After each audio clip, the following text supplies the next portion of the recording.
కానీ క్రీస్తు ఐశ్వర్యం నా పైన కుమ్మరించి, తండ్రి మీ కృప మహదైశ్వర్యం నా పైన కుమ్మరించింది, మీకు స్తోత్రాలు చెల్లిస్తున్నాను. నా దేవా, నా ప్రభా, నూతన సృష్టిగా నన్ను చేసి మీ సన్నిధిలో కూర్చొని పెడతారని మీరు ఇచ్చిన నిరీక్షణ బట్టి వందనాలు చెల్లిస్తున్నాను. ఏ మంచితనం లేని నాకు మీరు ఇంతగా నన్ను కనిచి ప్రేమించి ఇచ్చిన రక్షణ బట్టి మీకు వందనాలు తెలుసు.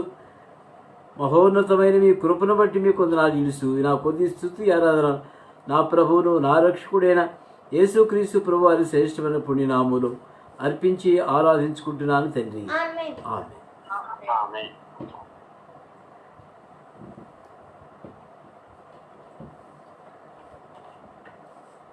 ఒక పాట పాడుకుందామండి. పాట సంఖ్య 15. యెహోవా నా దేవ నిత్యము నేను నిన్ను స్తుతించెదా.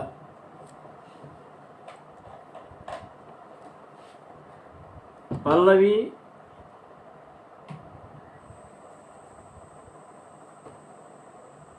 4వ వచనం 2, 4, 8. పల్లవి 2, 4, 8 వచనాలు పాడుకున్నాం. పల్లవి 2, 4, 8 వచనాలు.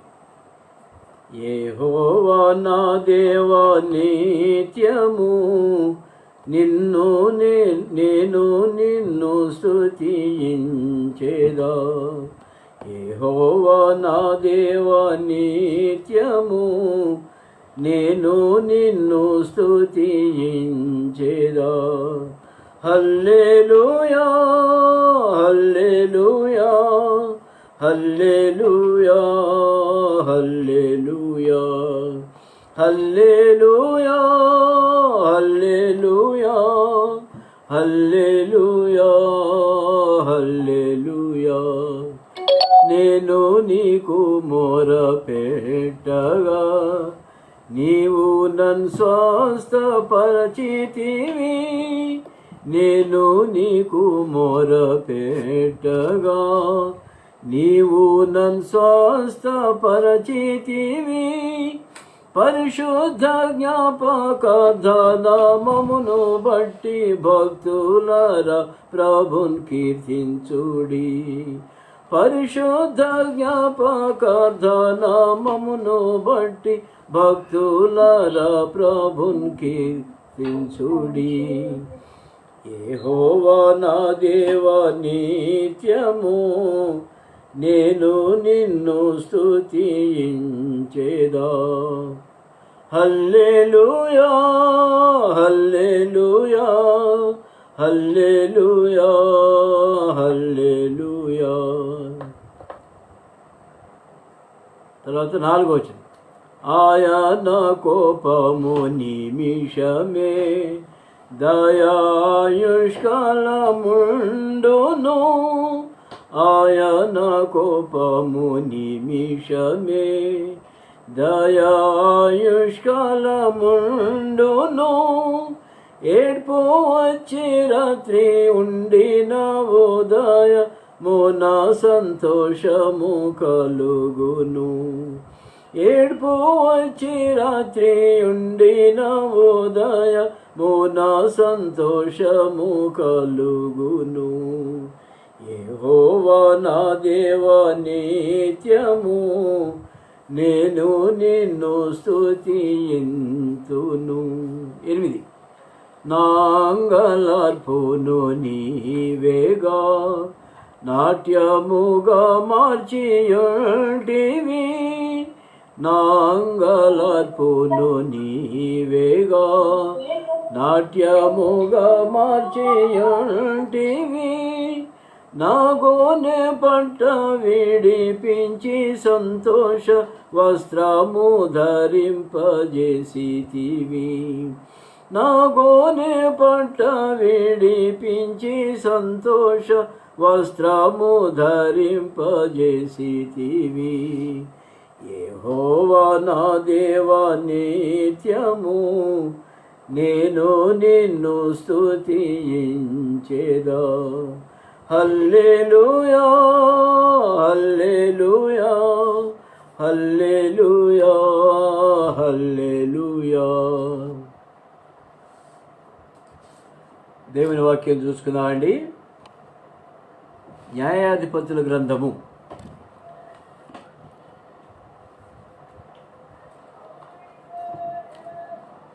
7వ అధ్యాయం. న్యాయాధిపతుల గ్రంథము 7వ అధ్యాయము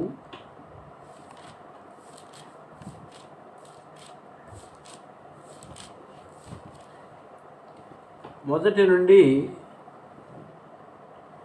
6 వచనాలు లేదా 8 వచనాలు అందులో కలిసి చదువుకుందామండి.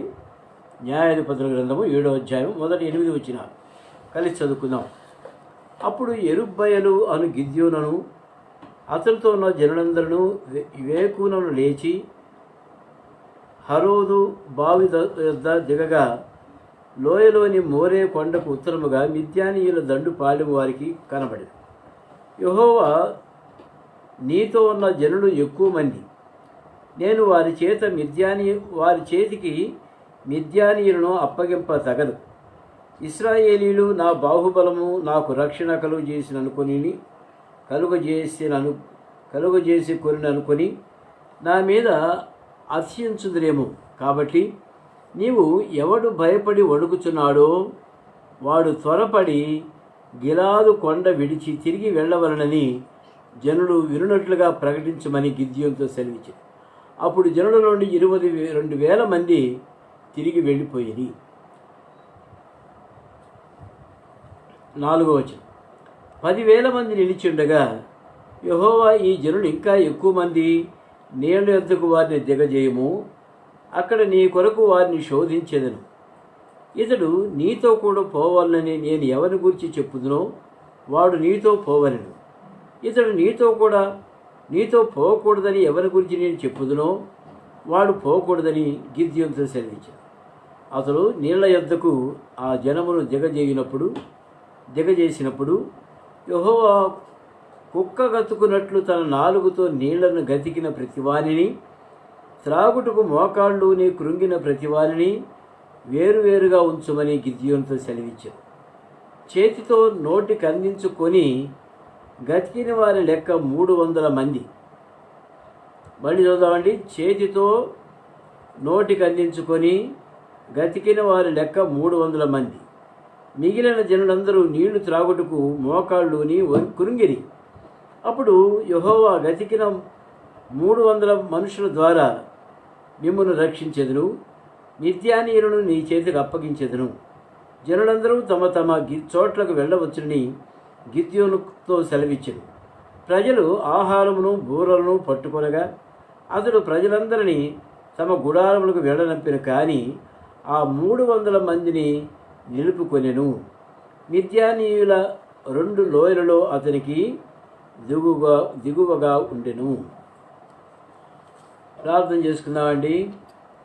ప్రేమ కలిగిన మా తండ్రి, పరిశుద్ధులను మా దేవా, మరొకసారి మీ సన్నిధిలో మొరపెట్టుకుంటున్నాము నాయన. మీ లేఖన భాగాల ద్వారా మాతో మాట్లాడమని వేడుకుంటున్నాము. మీ లేఖన భాగంలో ఉన్న మర్మము మేము గ్రహించుటకు సహాయం చేయండి. మీకు లోబడి ఉండే ప్రజల్లో మేము ఉండుటకు సహాయం చేయండి. మీరు ఏర్పరచుకున్న ప్రజలలో మేము ఉండుటకు సహాయం చేయండి. మా ప్రభావములు కనికరించమని, మీ లేఖన భాగాల ద్వారా నాతో మాట్లాడమని, నన్ను మీరే కనికరించి బలపరచమని యేసు ప్రభు నామములో స్తుతించి ప్రార్థించి వేడుకుంటున్నాము తండ్రి. ఆమేన్. ప్రియమైన వాళ్ళరా, న్యాయాధిపతుల గ్రంథంలో సందర్భం ఏంటంటే, మిద్యానీయులు లేచి ఇశ్రాయేలు మీద దండెత్తడానికి వాళ్ళు ఒక లోయలో దిగి ఉత్తరముగా వాళ్ళు కనిపెట్టుకున్నారు. ఎప్పుడు అనుకూలమైన సమయం చూచి ఇశ్రాయేలు మీద పడి వాళ్ళని దోచుకుందామని వాళ్ళు సిద్ధపడుతున్నారు. 2వ వచనం. అప్పుడు యెహోషువతో ఎంతమంది ఉన్నారంటే జనులు 2,000 పైచిలుకున్నారు. దరిదాపు 3,000 మంది ఉన్నారు. మరి ఈ 3,000 మందితో మిద్యానీయుల మంది పడ్డారనుకోండి, ప్రజలు ఏమనుకుంటారు? మా బాహుబలం చేత మేము గెలిచాం, దేవుడు మాతో ఉన్నాడు కాబట్టి మేము గెలిచాం అని చెప్పుకుంటారు అంతే. అంతేగాని మేము జనసంఖ్య ఎక్కువగా ఉన్నాము, మా సైన్యాలు ఎక్కువగా ఉన్నాయి, అయినా మేము జయించాము అని చెప్పుకుంటారే కానీ దేవుని యొక్క శక్తి ఎంత ఉందో వాళ్ళు గ్రహించలేరు. దేవుని యొక్క మరి మన దేవుడు సైన్యములకు అధిపత్యము యెహోవా అనే ఆయనకి పేరు. కాబట్టి మన దేవుని యొక్క శక్తిని వాడు ఎరగని వారుగా ఉంటారు. మేము ఎక్కువ మంది ప్రజలు ఉన్నాం, సైనికులు ఎక్కువ మంది ఉన్నాం, మేము జయించామని చెప్పుకుంటారు కానీ దేవుని యొక్క శక్తిని వాళ్ళు ఎరగని వారుగా ఉంటారు. కనుక అంటున్నాడు 3వ వచనం చూడండి. కాబట్టి నీవు ఎవడు భయపడి వణుకుచున్నాడు వాడు త్వరపడి గిలాదు కొండ విడిచి తిరిగి వెళ్ళవలనే జనులు వినున్నట్లుగా ప్రకటించమని గిద్యోనుతో చెప్పాడు. వెనక్కి వెళ్ళిపోండి, ఇంతమంది అవసరం లేదు అన్నప్పుడు, ఆ మాట ప్రకటించినప్పుడు ఏమైందండి? అప్పుడు జనులలో నుండి 22,000 మంది తిరిగి వెళ్ళిపోయేది. ఎంతమంది వెళ్ళిపోయారు? 22,000 మంది వెనక్కి వెళ్ళిపోయారు. అంతా కలిసి ఎంతమంది ఉన్నారో చూద్దాం. 22,000 మంది వెనక్కి వెళ్ళిపోతే మిగిలిన వాళ్ళు ఎంతమంది అండి? సరిపోతారా? దేవుని యొక్క ఏర్పాటు అది మనం గ్రహించాల్సింది. చూడండి 4వ వచనం. 10,000 మంది నిలిచి ఉండగా యెహోవా జనులు ఇంకా ఎక్కువ మంది నీళ్ల యొద్దకు వారిని దిగజేయము. ఇంకెంతమంది ఉన్నారు? 22,000 మంది వెళ్ళిపోతే ఇంకా 10,000 మంది ఉన్నారు. ఈ 10,000 మంది కూడా ఎక్కువే. యెహోషువా, ఈ 10,000 మందితో నేను యుద్ధం చేయించడం కాదు, నేను తక్కువ మందితో యుద్ధంలో జయం సాధించాలని నా ఉద్దేశం. కనుక ఇప్పుడు నువ్వు పని చేయమంటున్నాడు. ఏంటి ప్రభా, ఏం చేయాలి నేను అంటే, నీళ్ళ యొద్దకు వారిని దిగజేయము. నీళ్లు తాగాలి కదా, అక్కడికి అందరినీ నీళ్లు తాగటానికి కిందకు దించు, నీళ్ళ దగ్గరికి వెళ్ళి పంపించు. అక్కడ నీ కొరకు వారిని శోధించదను. నీళ్లు తాగేటప్పుడు నా ప్రజలని వారిని నేను శోధిస్తాను అన్నాడు.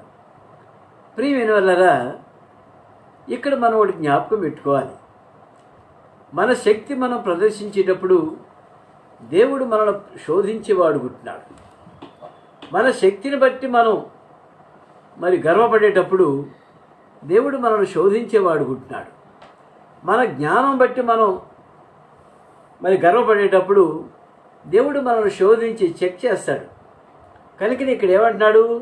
నీళ్ళ దగ్గరికి వాళ్ళని తీసుకుని వెళ్ళు, నేను వారిని శోధించదను అంటున్నాడు. ఇతడు నీతో కూడా పోవాలని నేను ఎవరిని గురించి చెప్పుదునో వాడు నీతో పోవలేను. ఇతడు నీతో కూడా పోకూడదని నేను ఎవరిని గురించి చెప్పుదునో వాడు పోకూడదని గిద్యోనుతో సెలవిచ్చాను. నేను చెప్తున్నాను కదా, వాళ్ళు అక్కడ నేను శోధిస్తున్నాను. నీళ్లు తాగేటప్పుడు నేను చూస్తాను, వాళ్ళు నీళ్లు తాగేటప్పుడు చూస్తాను, వాళ్ళు అన్నం తినేటప్పుడు నేను చూస్తాను, వాళ్ళు చికెన్ తినేటప్పుడు నేను చూస్తాను, వాళ్ళు స్వీట్స్ తినేటప్పుడు నేను చూస్తాను, వాళ్ళు పాలు చాటుగా తాగేటప్పుడు నేను చూస్తాను, వాళ్ళు చాటుగా చికెన్ తినేది నేను చూస్తాను అని దేవుడు ఎవరితో మాట్లాడుతున్నాడు? ప్రియమైన వాళ్ళారా, మనతో మాట్లాడుతున్నాడు. మనం ప్రభు సన్నిధిలో ఏ విధంగా తినాలనో, ఏ విధంగా తాగాలనో ప్రభు మనకు అన్నీ నేర్పిస్తున్నాడు. నిర్గమాకాండం 32లో మనం చూసామన్నా, జనులు తినుటకు త్రాగుటకు కూర్చుండి ఆడుటకు లేచిరి. కనుక ఎప్పుడైతే ప్రభు సంఖ్యల నుంచి, ప్రభు బంధకాల నుంచి బయటకు వస్తామో మనం విచ్చలవిడి అయిపోతాం, నేకెడ్గా అయిపోతాం. అంతేకా ప్రభు దృష్టిలో నేకెడ్గా కనిపిస్తాం మనం. అంటే ఏ కట్టుబాట్లు లేకుండా, ఏ భయం లేకుండా, దేవుని సన్నిధికి దూరం అయిపోయినప్పుడు ఏ కట్టుబాట్లు లేకుండా విచ్చలవిడిగా తిరిగే వారంగా ఉంటాం. కనుక నేను ఇక్కడ ప్రజలను శోధించెదను, అక్కడ నీ కొరకు వారిని శోధించెదను. ఒకప్పుడు ఈ శోధించదనే మాట కూడా చూసాం మనం నిర్గమాకాండంలో. ఏమండి, పరీక్షించటం, శోధించటం అని చూసాం మనం. సరే, ఇప్పుడు సందర్భం కాదు. శోధించదు. ఇతడు ఎవరు రావాలనో నీతో వాళ్ళకి నీకు చెప్తానన్నాడు. 5వ వచనం. అతడు నీళ్ల యొద్దకు వారిని జనమును దిగజేసినప్పుడు యెహోవా కుక్క గతుకున్నట్లు తన నాలుగుతో నీళ్ళన గతికిన ప్రతివానిని, త్రాగుటకు మోకాళ్ళలోని కురింగిన ప్రతివానిని వేరువేరుగా ఉంచమన్నాడు. ఇక్కడ దేవుడు శోధిస్తున్నాడు. కొంతమంది ప్రజలు ఏం చేశారు? మొత్తం తాగటానికి వంగిన వాళ్ళు ఎంతమంది అండి? ఒక రకంగా తమాషగానే ఉంటుంది వాక్య భాగం. కనుక అయితే మనం ముందు ధ్యానించేటప్పుడు దేవుని యొక్క ఉద్దేశం ఏంటో మనం గమనించగలం. నీళ్లు ఎట్ట తాగితే ఏమి, నీళ్ళే కదా తాగేది అని అనుకుంటాం. కొంతమంది గ్లాసులో తాగుతారు, కొంతమంది టీ తాగేటప్పుడు ఈ గ్లాస్ వద్దు, డిస్పోజబుల్ గ్లాసులో ఈ కరోనా ఉంది కదా అంటాం. కనుక తాగిన పద్ధతులు చాలా ఉన్నాయి. బాటిల్స్ తాగుతున్నాం. అయితే ఇక్కడ తాగిన 2 పద్ధతులు ఉన్నాయి. కొంతమంది ఏం చేశారు, కుక్క గతికినట్టు 4 నీళ్ళలో పెట్టి గతికారు. ఆ మాట రాయబడింది చూడండి. కుక్క గతుకున్నట్లు తన 4తో నీళ్లను గతికిన ప్రతివారిని గమనించమన్నాడు. ఎవరైనా తాగుతారండి ఇట్లా?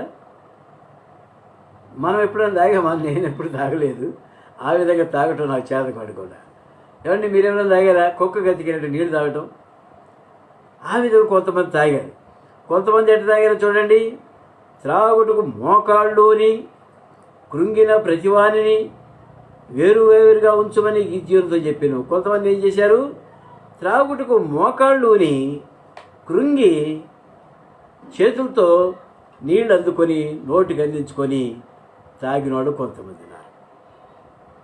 ఏమండి, చేతితో నోటికి అందించుకొని గతికిన వారి లెక్క 300 మంది. చేతితో తాగినోళ్ళు 300 మంది ఉన్నారు. మిగిలిన జనందరూ నీళ్లు త్రాగుటకు మోకాళ్ళుని కృంగిరి.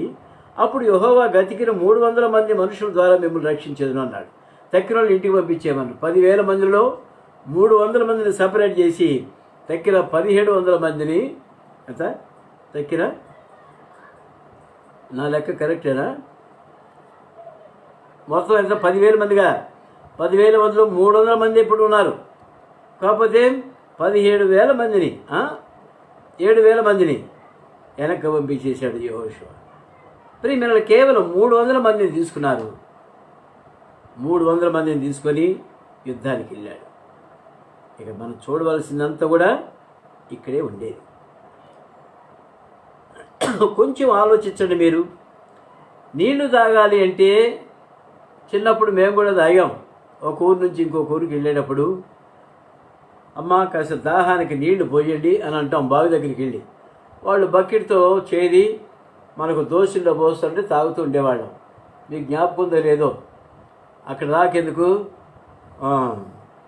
వీరవల్లిలో కుమ్మరోడు కొండలు చేసే రైలు కట్ట దగ్గర ఒక బోర్వెల్ ఉండేది.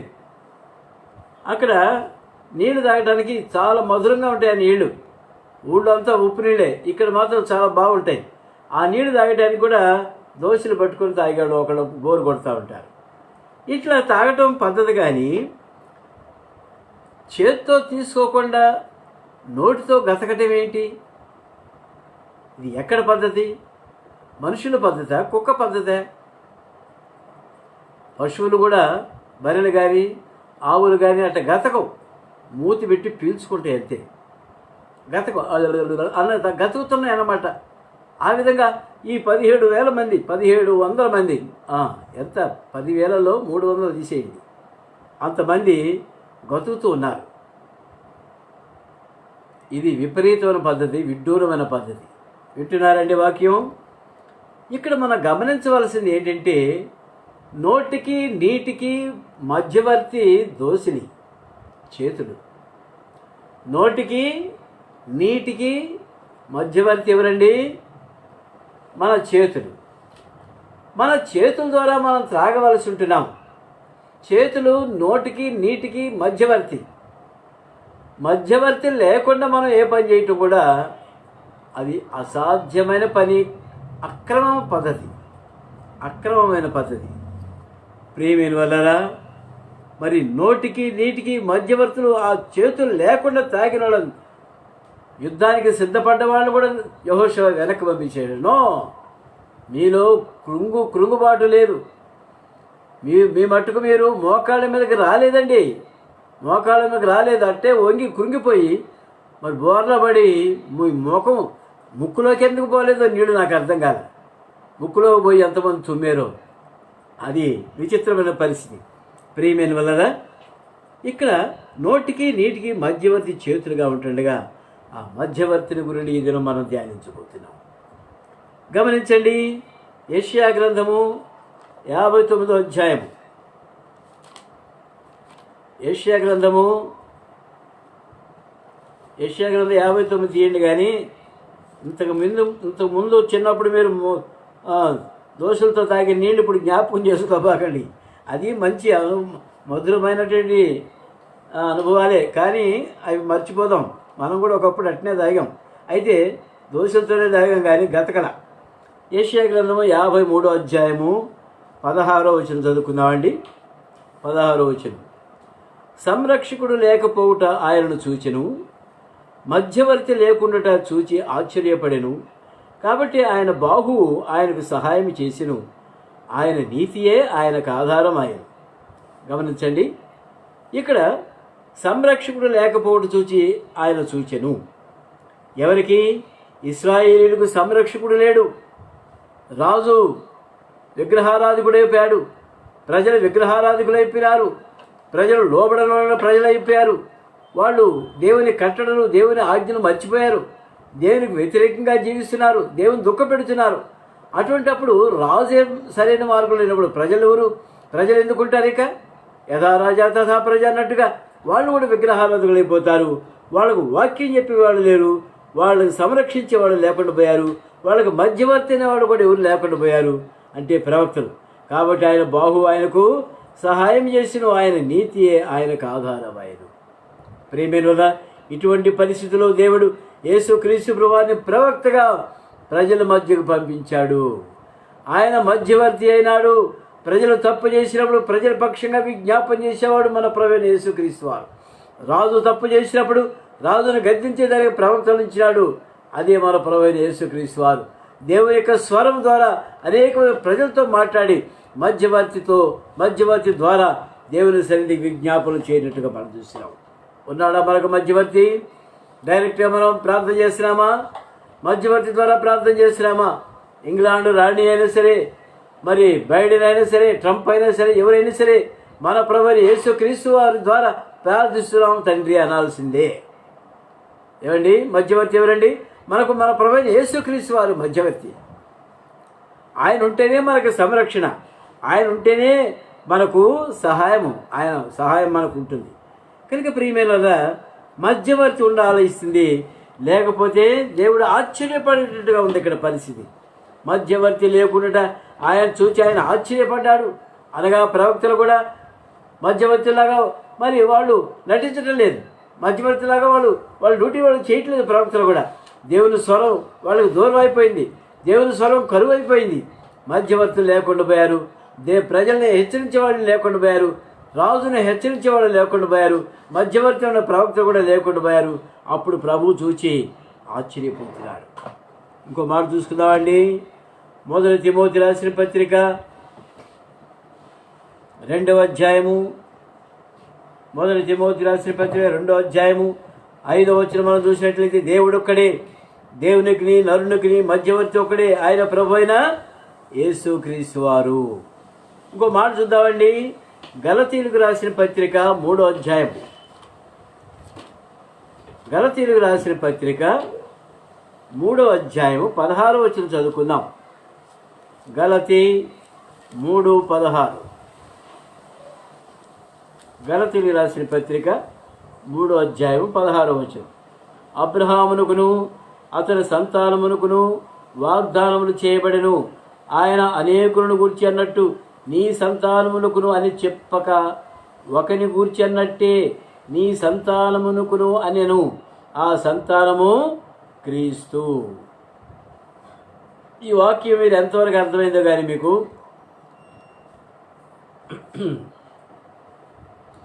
ఇక్కడ అబ్రహాముకు దేవుడు వాగ్దానం ఇస్తున్నాడు. అబ్రహామునకును అతని సంతానమునకును వాగ్దానం చేయబడింది.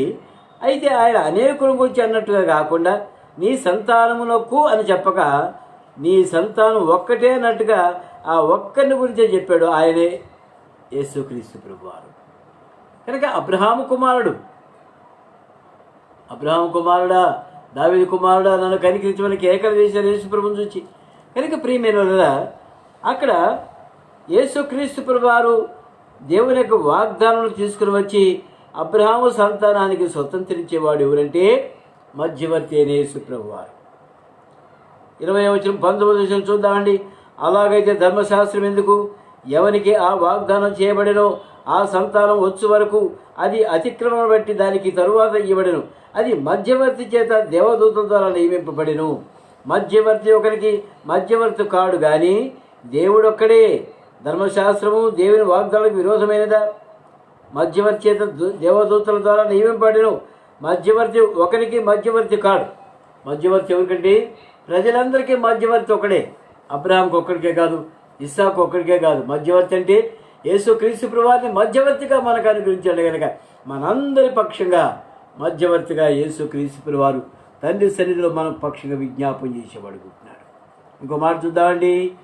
గలతీయులకు రాసిన పత్రిక అదే అధ్యాయం 3వ అధ్యాయం 22వ వచనం. యేసు క్రీస్తునందు విశ్వాస మూలముగా కలిగిన వాగ్దానం విశ్వసించు వారికి అనుగ్రహించబడినట్లు లేఖనము అందరినీ పాపములో బంధించెను. ఏమండి, ధర్మశాస్త్రం మూలంగా అయితే మనం అందరికీ కూడా పాపము ఏ విధంగా సంక్రమించిందో. ఎందుకంటే ఎందుకు సంక్రమించింది? ధర్మశాస్త్రం దేవుడిచ్చింది కదా. దాని ద్వారా పాపం ఎందుకు వచ్చింది? ఎందుకు వచ్చిందంటే ఆ ధర్మశాస్త్రాన్ని మనం అనుసరించలేకపోయాం కాబట్టి, అది కఠినమైంది కాబట్టి, అందులో పాప క్షమాపణ అనేది లేదు కాబట్టి, దేవుని నీతిని మనం కనుగొనలేకపోయినాం కాబట్టి మనకు పాపముగా ఎంచబడింది. కనుక ప్రియమైన యేసుక్రీస్తు ప్రభువారు మధ్యవర్తిగా వచ్చిన తర్వాత ఆ ధర్మశాస్త్రాన్ని కొట్టివేయలేదు, కానీ ఒకరి పక్షంగా కాకుండా అందరి పక్షంగా యేసు ప్రభువారు అనుగ్రహించబడి ఆయన మనందరికి వచ్చిన పాప సంక్రమణను ఆయన పటాపంచలు చేసి పాపం నుంచి విడుదల చేసి ఆయన మధ్యవర్తిగా మనకు గొప్ప ఉపాయం కలిగజేశాడు. ఇంకో మాట చూద్దామండి. 1 సమూయేలు గ్రంథము 2వ అధ్యాయం 1 సమూయేలు గ్రంథము 2వ అధ్యాయము 25వ వచనం చదువుకుందామండి. 1 సమూయేలు 2వ అధ్యాయము 25వ వచనం అందరం కలిసి చదువుకుందామండి. 25. నరునికి నరుడు తప్పు చేసినడలా దేవుడు విమర్శ చేయును, కానీ ఎవరైనా యెహోవా విషయంలో పాపం చేసినడలా వాని కొరకు ఎవడు విజ్ఞాపన చేయును అని. అయితే యెహోవా వారిని చంపదలిచిండు. ఇక్కడ ఏంటంటే సందర్భం, ఏలీ కుమారులు ఇక్కడ అర్పణల దగ్గర ఉన్నారు. దేవుని ప్రజలు దేవుని సన్నిధిలో అర్పించే బలి అర్పణలు అవి ప్రభువుకు హోమ బలులుగా అర్పించిన తర్వాత యాజకుడు తనకు కావలసింది తీసుకోవచ్చు. అట్లా కాకుండా ఏలీ కుమారులు వాళ్ళు అక్కడ నుండి ఏం చేస్తున్నారంటే, ఏలీ అంటే అక్కడ ప్రధాన యాజకుడు, ఆయన కుమారులు ఏం చేస్తారంటే దేవునికి అర్పించక ముందే ఆ మాంసంలో బొరుసు ఒకటి దించి ఆ ముళ్ళుకి ఎంత మాంసం వస్తే అంత తీసుకోవటం వెళ్ళిపోవటం. ఆ విధంగా వాళ్ళు చేస్తూ వచ్చారు. ఇది ఎవరిని కించపరిచినట్లు? దేవునినే కించపరిచినట్లు, దేవునినే అవమానపరిచినట్లు, దేవునికి రావాల్సిన అర్పణ దేవునికి రానియకుండా చేయటం, దేవునికి మరి హోమ బలియాగములు అర్పించకుండా చేయటం. కనుక వీళ్ళు ఎవరికి విరోధంగా పాపం చేస్తున్నారు? దేవునికే విరోధంగా పాపం చేశారు కనుక వాళ్ళ పక్షంలో ఎవరు చేస్తారు? ఇంకా మనుషులకు చేసినటువంటి అపచార నిమిత్తము మధ్యవర్తి ఉంటే ఇద్దరికి సర్ది చెప్పి సమాధానపరుస్తాడు. ఇప్పుడు దేవునికే మనం విరోధంగా పాపం చేస్తే ఎవరు చేస్తారండి? మధ్యవర్తి వస్తాడా? కనుక ప్రియమిల్లరా ఆ మాట మళ్ళీ చదువుకుందామండి. నరునికి నరుడు తప్పు చేసినట్లా దేవుడు విమర్శ చేయను. నరునికి నరుడు తప్పు చేసి దేవుడు విమర్శ చేస్తాడు. అయితే ఎవరైనా యెహోవా విషయంలో పాపం చేస్తే వారి కొరకు ఎవడు విజ్ఞాపన చేయను? ఎవరు చేయలేరు. కనుక వారు నిత్య శిక్షకు పాత్రలవుతారు. వాళ్ళు యుద్ధానికి వెళతారు. 2 కుమారులు మరి అక్కడ మరణిస్తారు. దేవుని యొక్క మందస్సు కూడా పట్టబడుతుంది. భయంకరమైన పరిస్థితులు ముందుంటాయి. కనుక ప్రియమైన మధ్యవర్తి లేకుండా చూచి ఆయన ఆశ్చర్యపడెను. ఇంకో మాట చూద్దామండి. యోబు గ్రంథము 33వ అధ్యాయము. యోబు గ్రంథము 33వ అధ్యాయము. యోబు గ్రంథము 33వ అధ్యాయము 23వ వచనం చదువుకుందామండి. యోబు 33:23. నరులకు యుక్తమైనది ఏదో దానిని వారికి తెలియజేయుటకు వేలాది దూతలలో ఘనుడుగు ఒకడు వానికి మధ్యవర్తి అయి ఉండిన యెడల దేవుడు వారి యందు కరుణ చూపి పాతాళంలోనికి దిగి వెళ్లకుండా వారిని విడిపించును. ఆ మాట గమనించండి. నరులకు యుక్తమైనది ఏదో దాన్ని వానికి తెలియజేయుటకు వేలాది దూతలలో ఘనుడుగు ఒకడు, అనగా ఈయన కూడా యేసుప్రభువు వారే, వారికి మధ్యవర్తి ఉండిన యెడల దేవుడు వారి యందు కరుణ చూపుతాడు, పాతాళములకు దిగిపోకుండా కాపాడుతాడు. ప్రాయశ్చిత్తము నాకు దొరికిన సెలవిచ్చును, అప్పుడు వారి మాంసము అవసరం తక్కిన అవసరం. కనుక మధ్యవర్తిగా ఉన్నవాడు ఏం చేస్తాడు? వేలాది దూతలలో ఘనుడుకు ఒకడు వానికి మధ్యవర్తి అయి ఉండిన యెడల వాళ్లకు ప్రాణహాని లేకుండా చేస్తాడు. సంహారుల ద్వారా వాళ్ళకు ప్రాణహాని లేకుండా చేస్తాడు, రక్షిస్తాడు. ప్రియమైన మధ్యవర్తి అనేవాడు ఎంత అవసరమంటే, దేవుని సన్నిధిలో ప్రాయశ్చిత్తం చేయగలిగిన వాడు మన ప్రభువైన యేసుక్రీస్తు వారు ఒక్కరే. వారి ప్రాణ విమోచన ధనము బహు గొప్పది, అది ఎన్నటికీ తీరకట్టుండవలసిందే. కీర్తన 49లో ఉంది. ప్రియమైన వల్ల మనం పాపం చేసినప్పుడు మన పక్షిగా విజ్ఞాపం చేసేవాళ్ళు ఎవరున్నారు? మన పక్షిగా బలర్పించేవాళ్ళు ఎవరున్నారు? మధ్యవర్తి ఒకళ్ళు ఉండాలి. ప్రాయశ్చిత్త బలి చేయాలి, శిలువలో మరణించాలి. ఆయన రక్తము కాల్చితేనే కానీ ఆ రక్తంలో మన పాపను క్షమాపణ దొరకదు.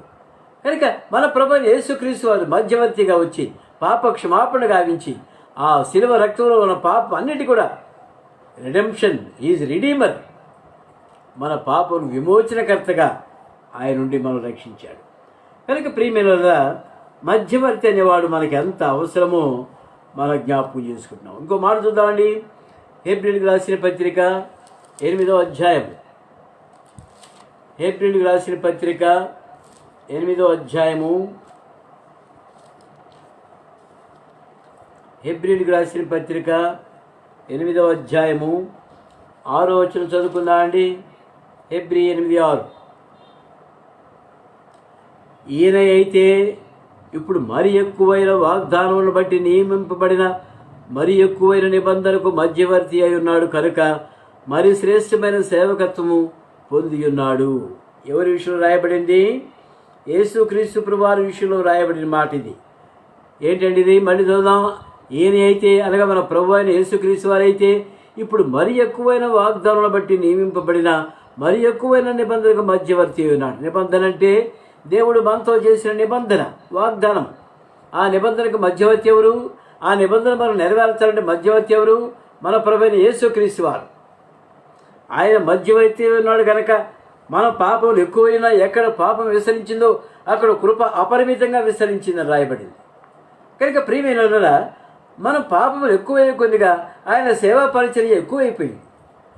ఆయన సేవా పరిచర్య ఎక్కువైపోయి ఆయన మరి శ్రేష్టమైన సేవకత్వం పొంది ఉన్నాడు. కేవలం మన కొరకై దేవుని యొక్క వాగ్దాన నిబంధనలు మన పట్ల నెరవేర్చి నిమిత్తము, ఆయన నిబంధన మన పట్ల నెరవేర్చి నిమిత్తము ఆయన మధ్యవర్తి అయి ఉన్నాడు కనుక ఈయన మరి శ్రేష్టమైన సేవకత్వం పొంది ఉన్నాడు. అదే హెబ్రీ రాసిన పత్రిక 9వ అధ్యాయం 15వ వచనం చదువుకుందాం అండి. హెబ్రీ 9:15. ఈ హేతువు చేత మొదటి నిబంధన కాలంలో జరిగిన అపరాధము నుండి విమోచనం కలుగుటకై ఆయన మరణము పొందినందున పిలువబడిన వారు నిత్యమైన స్వాస్థ్యమును గురించిన వాగ్దానం పొంది నిమిత్తము ఆయన క్రొత్త నిబంధనకు మధ్యవర్తి అయి ఉన్నాడు. ఇందాకనే చెప్పాను నేను, పాత నిబంధన కాలంలో మన పైన అపరాధములు మోపబడి ఉన్నాయి. ఎందుకంటే ధర్మశాస్త్రకి నీతి మనం నెరవేర్చలేకపోయినాం కనుక మన పైన ఆ పాపము అనే మూట పైన పెట్టబడి ఉంటుండగా దాన్ని తీసివేసే నిమిత్తము మనం దేవుడు తన స్వకీయ సంకల్పమైన స్వకీయ సంకల్పం చేత మనం పిలువబడిన వారంగా ఉంటే ప్రభు ఏం చేశాడండి? పిలువబడిన వారు నిత్యమైన స్వాస్థ్యమును గురించిన వాగ్దానం పొందిన నిమిత్తము క్రొత్త నిబంధనకు ఆయన మధ్యవర్తి అయినాడు. అర్థమవుతుందా అండి? పాత నిబంధన ద్వారా మనం దేవుని సన్నిధికి చేరలేకపోయాం, పాపాల క్షమాపణ లేకుండా ఉన్నాం, పరిశుద్ధులుగా మార్చబడలేకపోయాం, దేవుని రాజ్యానికి వారసులుగా కాలేకపోయాం. అయితే యేసుక్రీస్తు ప్రభువారు వచ్చిన తర్వాత క్రొత్త నిబంధనకు మధ్యవర్తి అయి ఉండి ఆయన ఆ నిత్యమైన శ్వాసను దేవుడు మనకు ఏర్పాటు చేశాడు. నేను ముగిస్తున్నానండి. కీర్తన లేదా నిర్గమకాండము 7వ అధ్యాయంలో ఒక మాట చూసుకుందాం. నిర్గమకాండము 7వ అధ్యాయం. ఇది ఒకప్పుడు ధ్యానించిన మాటే మళ్ళీ ఒకసారి జ్ఞాపకం చేసుకున్నాం. నిర్గమకాండం 7వ అధ్యాయం 1వ వచనం. కాగా యెహోవా మోషేతో ఇట్లనెను, ఇదిగో నిన్ను ఫరోకు దేవునిగా నియమించి తిని, నీ అన్న అహరోను నీకు ప్రవక్తగా ఉండును.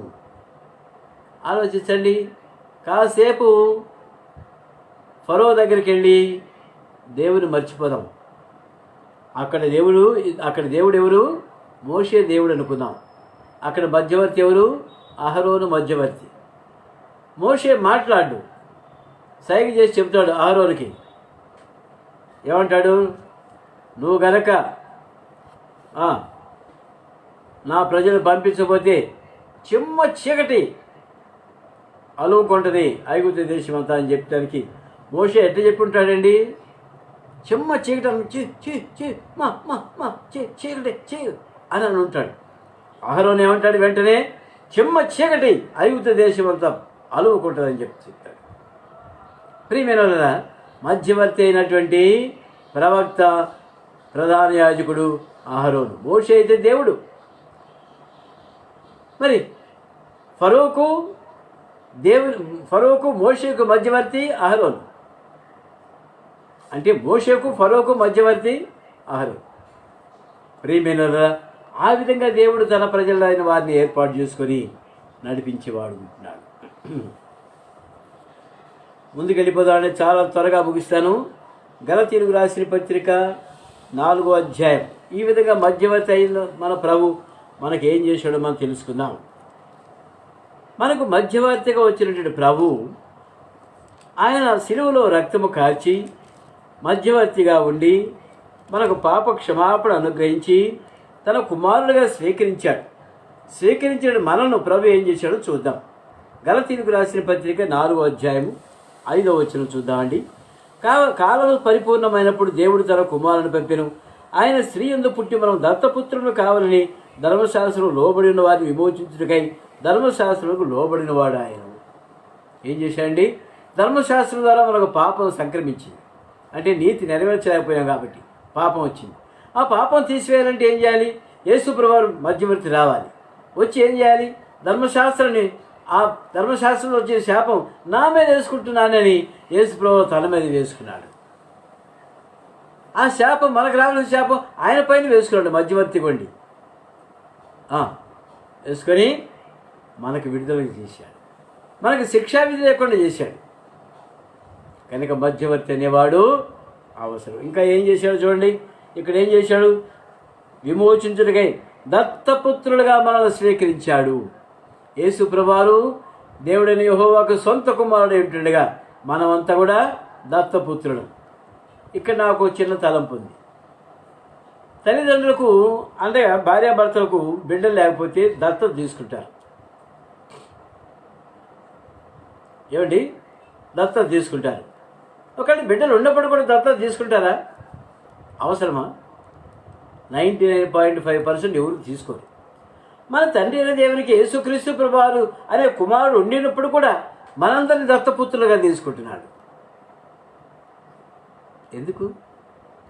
మన ద్వారా ఆయన ఒక రాజ్యం స్థాపించాలని, ఆయన రాజులైన యాజక సమూహంతో రాజ్యం స్థాపించాలని, ఆ రాజ్యంలో నీవు నేను పరిపాలించాలని దేవుని యొక్క సంకల్పమై ఉంటుంది. కనుక అందునిమిత్తం మనం దత్తపుత్రులుగా చేసుకున్నాడు. ఇంకా ఏం చేశాడండి? 4వ వచనం కూడా చూద్దాం. అయితే అది కాదు, కొలస్సీయులకు రాసిన పత్రిక 2వ అధ్యాయంలో ఒక మాట చదువుకుందాం అండి. కొలస్సీయులకు రాసిన పత్రిక 2వ అధ్యాయము 9వ వచనం. నేను ముగిస్తున్నాను. కొలస్సీ 2:9.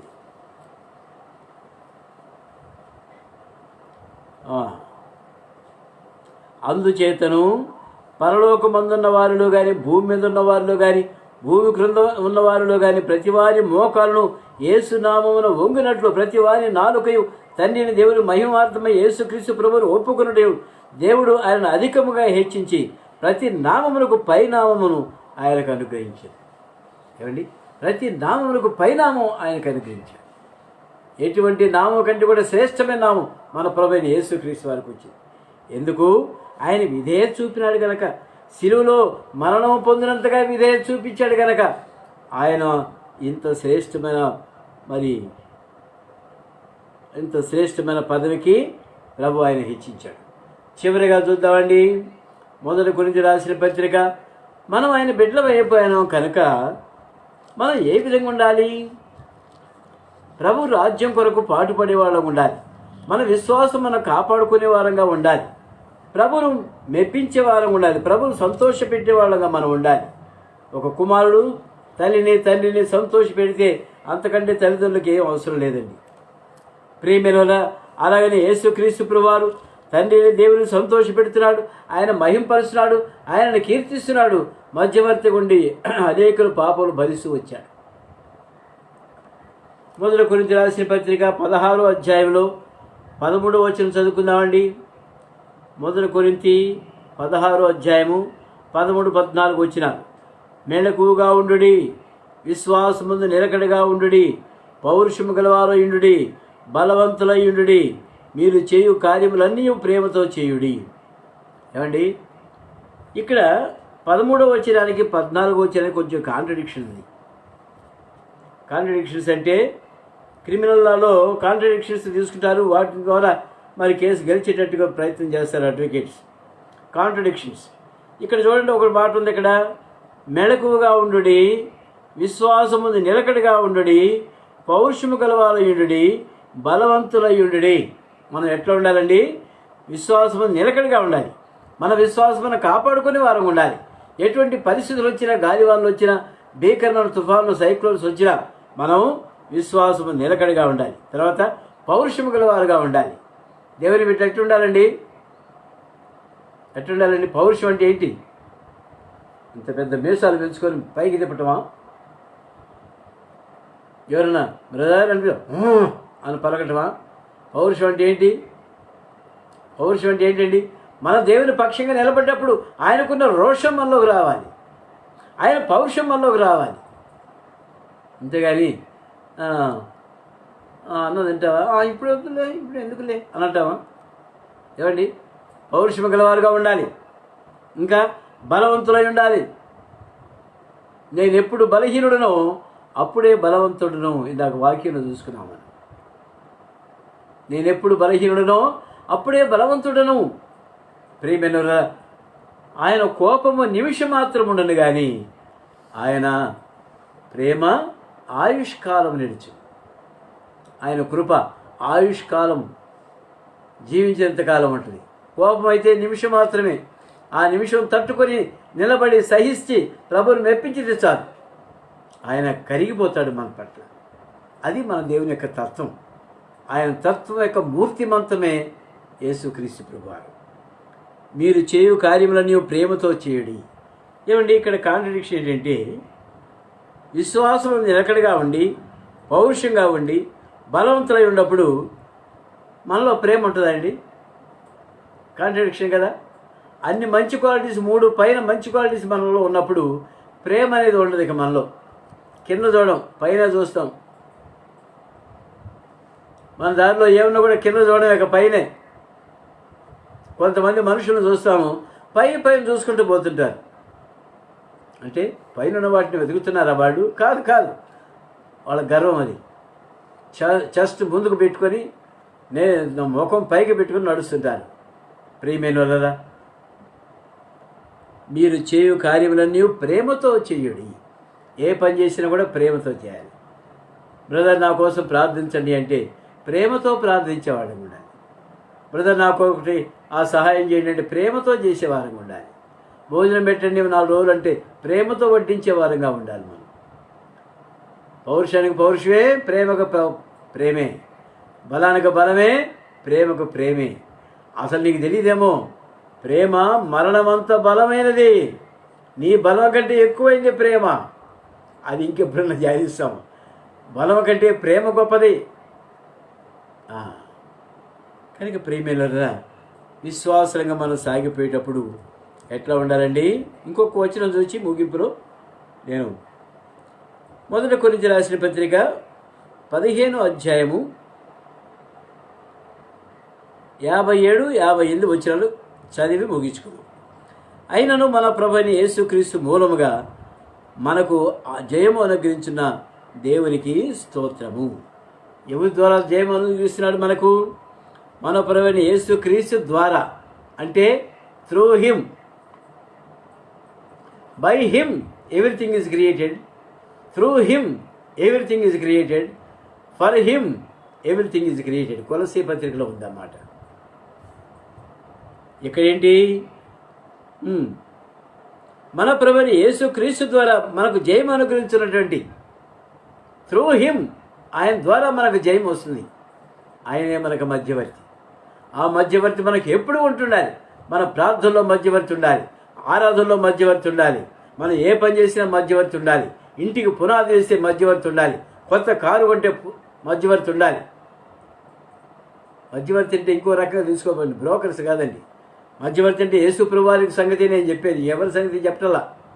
కనుక మనం ఏ పని చేసినా కూడా మధ్యవర్తిని కలిగి ఉండి మనము ముందుకు సాగిపోవాలి. కాగా నా ప్రియ సహోదరులారా, మీ ప్రయాసం ప్రభువునందు వ్యర్థము కాదని ఎరిగి స్థిరులను కదలని వారును ప్రభువు కార్యాభివృద్ధిని ఎప్పటికీ ఆసక్తులై ఉండి. ప్రభు కార్యాభివృద్ధి ఎప్పటికీ కూడా మనం ఆసక్తులు ఉండాలి. బలహీనంగా ఉన్నప్పుడు కూడా ప్రభు నామను బట్టి మనం బలపరచబడే వారికి ఉండాలి. కృంగిపోయినప్పుడు ప్రభు నామను బట్టి మనం లేవనెత్తబడే వారికి ఉండాలి. మరి అన్ని విషయాల్లో మధ్యవర్తి ద్వారా మనం బలపరచబడి దేవునికి ఇష్టలైన బిడ్డలుగా సాగిపోటుకు ప్రభు మనకు సహాయం చేయగాక. దేవుడు ఇచ్చిన లేఖన భాగాలను మన కొరకై ఆస్వాదించుగాక. ప్రార్థన చేసుకుందామండి. ప్రేమ కలిగిన మా తండ్రి, మీరు ఇచ్చిన లేఖన భాగాలు బట్టి మీకు వందనాలు. ఆరాధన వర్తమానం ద్వారా మాట్లాడారు, మీకు వందనాలు.